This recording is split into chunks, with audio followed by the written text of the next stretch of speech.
What is up sa inyo mga afford? Nandito nga pala tayo sa Boracay. Tara, kain tayo. Hinanap nga namin tong Jasper's Tapsilog dahil isa to sa mga nagte-trending na murang kainan daw dito.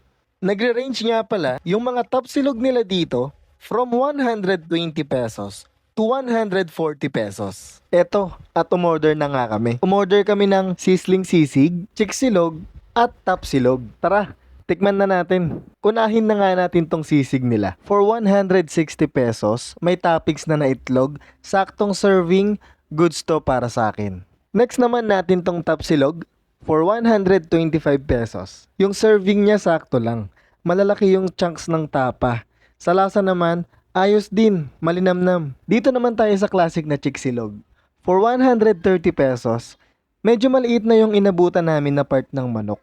Yung texture naman niya, medyo dry. Sa lasa naman sakto lang. Totoo nga ang chismis, budget friendly nga ang Jasper's Tapsilog.